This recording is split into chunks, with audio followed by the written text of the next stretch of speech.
Anvesh line లోనే ఉన్నాడు కదమ్మా, ఏం మాట్లాడతాను? నేను మంచిగా చెప్తా అర్థమైతలేదా బిడ్డ? అన్వేష్ తోటి ఫోన్ మాట్లాడు బంద్ చేయి. నేను కూడా మంచిగానే చెప్తాను కదా, అన్వేషణ పెళ్లి చేసుకుంటా అని. నీకు అర్థమైతలేదా మరి? నేను మంచిగా చెప్తే నీకు అర్థమైతలేదు. సరే నేను బాబాయ్ రమ్మంట, వాళ్ళే వచ్చి బుద్ధి చెప్తారు. నువ్వు మామ వాళ్ళకి చెప్తావో, బాబాయ్ వాళ్ళకి చెప్తావో, పెదనాన్న వాళ్ళకి చెప్తావో, ఎవరు వచ్చి చెప్పినా నేను అన్వేషణ చేసుకుంటా. నీకు ఎవరో భయం లేకుండా అవుతాను. ముందు ఫోన్ ఇటీ.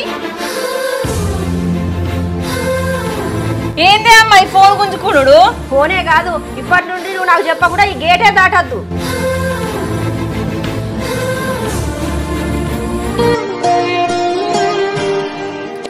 హలో కోడలా. హలో అత్తమ్మ, బాగే నానే. ఏం చేస్తున్నావు? తిన్నావా? ఎక్కడ తిన్నా కోడలా, ఇంకా కూర అంటలేదు, పొయ్యి మీద వేయాలి. అవునానే అత్త, నువ్వేం బాధపడకు. నేను బావని పెళ్లి చేసుకున్నాక మీ ఇంటికి వస్తా కదా, అప్పుడు నీకు నచ్చిన కర్రీస్ వండి పెడతా. సరే కోడలా. ఏంటి అత్త, ఇన్ని రోజులేమో నేను బావని చేసుకోనంటే చేసుకొని ఎంటపడ్డావు. ఇప్పుడు నేను చేసుకుంటా అంటుంటే కొంచెం కూడా సంతోషపడతలేంది. అదేం లేదు కోడలా, నాదేమున్నదే, నువ్వు బావ సంతోషంగా ఉంటే చాలు నాకు. నేను బావ మంచిగా ఉంటాం లేవే, కానీ నిన్ను నాన్నని బావని చాలా బాధ పెట్టింది. కానీ ఇప్పటి నుంచి అలా ఏముండదు, మిమ్మల్ని చాలా హ్యాపీగా చూసుకుంటా అత్తమ్మ. సరే కోడలా. ఏంది నా కొడుకు ఇట్లా జరుగుతుంది? సంజయ్ చేసుకుంటానో నా కోడలు బాధపడుతుంది, నా కోడలు చేసుకుంటున్నావు సంజయ్ బాధపడుతుంది.